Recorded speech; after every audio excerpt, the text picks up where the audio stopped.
دوستوں، آج ہم آپ کے لیے لے کے آئے ہیں حضرت ابراہیم علیہ السلام اور 4 پرندے۔ حضرت ابراہیم علیہ السلام نے ایک روز سمندر کے کنارے ایک آدمی مرا ہوا دیکھا۔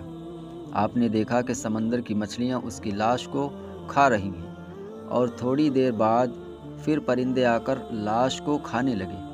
پھر آپ نے دیکھا کہ جنگل کے کچھ درندے آئے اور وہ بھی اس لاش کو کھانے لگے۔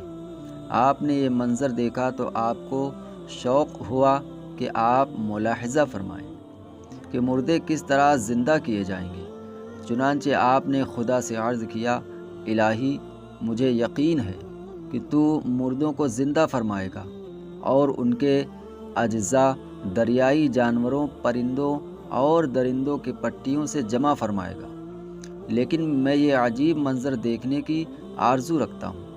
خدا نے فرمایا، اچھا اے خلیل، تم 4 پرندے لے کر انہیں اپنے ساتھ ملا لو تاکہ اچھی طرح ان کی شناخت ہو جائے۔ پھر انہیں ذبح کر کے ان کے اجزاء باہم ملا جلا کر ان کا ایک ایک حصہ ایک ایک پہاڑ پر رکھ دو، اور پھر ان کو بلاؤ اور دیکھو وہ کس طرح زندہ ہو کر تمہارے پاس دوڑتے ہوئے آتے ہیں۔ چنانچہ حضرت ابراہیم علیہ السلام نے مور، کبوتر، مرغ اور کوا، یہ 4 پرندے لیے اور انہیں ذبح کیا، اور ان کے پر اکھاڑے اور ان سب کا قیمہ کر کے آپس میں ملا جلا کر اس مجموعے کے حصے کیے، اس کے کئی حصے کیے، اور ایک ایک حصہ ایک ایک پہاڑ پر رکھ دیا، اور سر سب کے اپنے پاس محفوظ رکھے، یعنی کہ سب پرندوں کے سر اپنے پاس محفوظ رکھے۔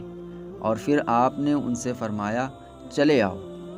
آپ کے فرماتے ہی وہ اجزاء اڑے اور ہر جانور کے اجزاء علیحدہ علیحدہ ہو کر اپنی ترتیب سے جمع ہوئے، اور پرندوں کی شکلیں بن کر اپنے پاؤں سے دوڑتے ہوئے حاضر ہوئے، اور اپنے سروں سے مل کر بعینہ پہلے کی طرح مکمل ہو کر اڑ گئے۔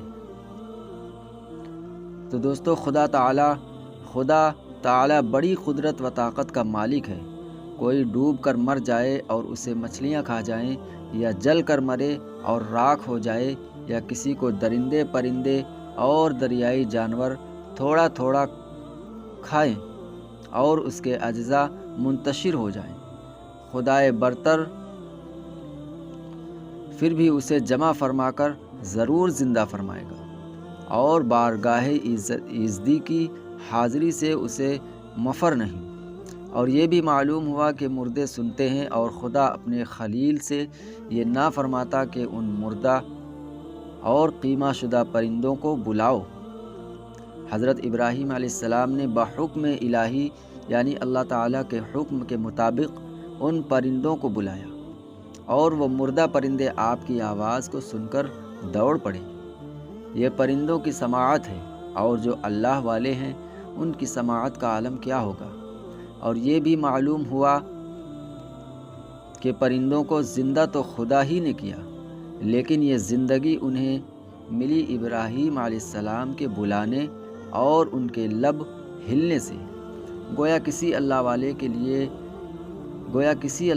کے لب ہل جائیں تو خدا کام کر دیتا ہے، یعنی کسی اللہ والے کے اگر لب ہل جائیں تو اللہ تعالیٰ اس کا اجر دے دیتا ہے، اس کا کام بن جاتا ہے۔ اسی لیے مسلمان اللہ والوں کے پاس جاتے ہیں تاکہ ان کی مبارک اور مستجاب دعاؤں سے اللہ ہمارا کام کر دے۔ تو دوستو، یہ تھا حضرت ابراہیم علیہ السلام کا اور 4 پرندوں کا قصہ۔ اسی طرح کے پچھلی ویڈیو میں ہم نے کئی واقعے اور قصے بیان کیے ہیں، جسے آپ لوگ دیکھ رہے ہیں اور ہمارے چینل کو اسی طرح سپورٹ کر رہے ہیں۔ تو آپ لوگوں سے یہی گزارش ہے کہ دینی معلومات کے لیے ہمارے چینل کو لائک، شیئر اور سبسکرائب ضرور کریے۔